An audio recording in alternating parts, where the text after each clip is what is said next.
অতিরিক্ত বিনয় মুনাফিকদের আলামত। বড় আশ্চর্য লাগে ওই ব্যক্তির ব্যাপারে যে মৃত্যুকে নিশ্চিত জানা সত্ত্বেও হাসে। বড় আশ্চর্য লাগে ওই ব্যক্তির ব্যাপারে যে দুনিয়া ধ্বংস হবে জানা সত্ত্বেও দুনিয়ার ভালোবাসা পোষণ করে। বড় আশ্চর্য লাগে ওই ব্যক্তির ব্যাপারে যে তাকদীরকে বিশ্বাস করে অথচ কোনো জিনিস না পেলে তার জন্য আক্ষেপ করে। আল্লাহ ছাড়া কারো থেকে কোনো কিছু পাওয়ার আশা রেখো না এবং নিজের গুনাহ ছাড়া কোনো কিছু ভয় করো না।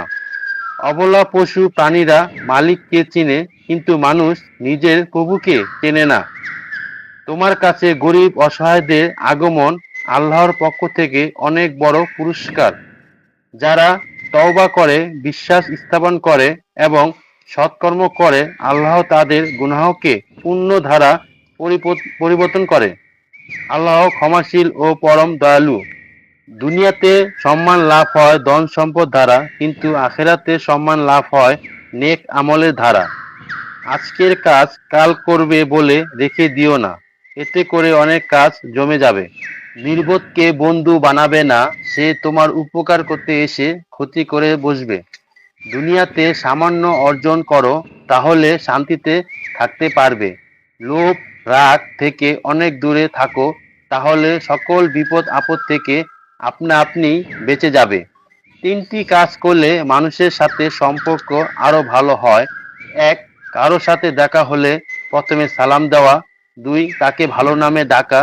তিন, মজলিসে তাকে সম্মান ও মর্যাদার স্থানে বসানো। যে নিজেকে আলেম হিসেবে প্রচার করে সে বড়ই জালেম। বেশি হাসলে আয়ু কমে যায়।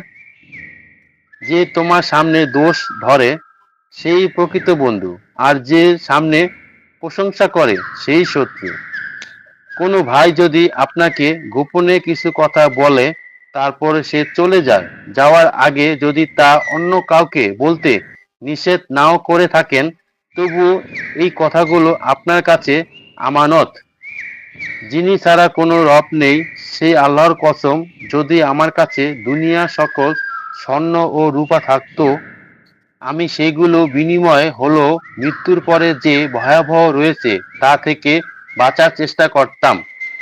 আমাদের জীবনে সবচেয়ে স্বাস্থ্যকর উপাদান হচ্ছে ধৈর্য। জীবন এমন জায়গায় পৌঁছাও যেখানে মানুষ তোমাকে ব্লক নয়, সার্চ করবে।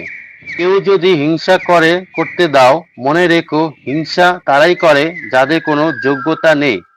সূর্য ডোবার সময় কিছুক্ষণের জন্য আকাশ ভোরের মতো রং দেখায়, যাতে মানুষ আশা করে কাল আবারও সকাল হবে। মিথ্যা বলে জিতে যাওয়ার থেকে সত্য বলে হেরে যাওয়ার অনেক ভালো। ভাগ্য তাদেরকেই সাথ দেয় যারা কর্মে বিশ্বাস করে, ভাগ্যকে নয়। সম্মান, ভালোবাসা, বিশ্বাস রাস্তায় কুড়িয়ে পাওয়া যায় না, তা অর্জন করে নিতে হয়। আমি জীবনের বাস্তবতাকে প্রশ্ন করলাম, তুমি এত কঠিন কেন? বাস্তবতা হেসে জবাব দিল, দুনিয়ার সহজ জিনিসকে কেউ মূল্য দেয় না। নিজের জীবনের লড়াইটা নিজেকেই লড়তে হবে বন্ধু। জ্ঞান অনেকেই দেবে কিন্তু সঙ্গ কেউ দেবে না।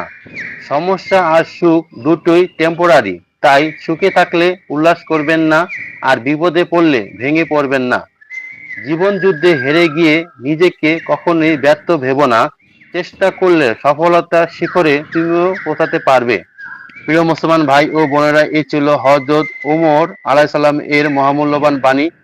তো সবাই ভালো থাকবেন, সুস্থ থাকবেন। আসসালামু আলাইকুম ওয়া রাহমাতুল্লাহি ওয়া বারাকাতুহু।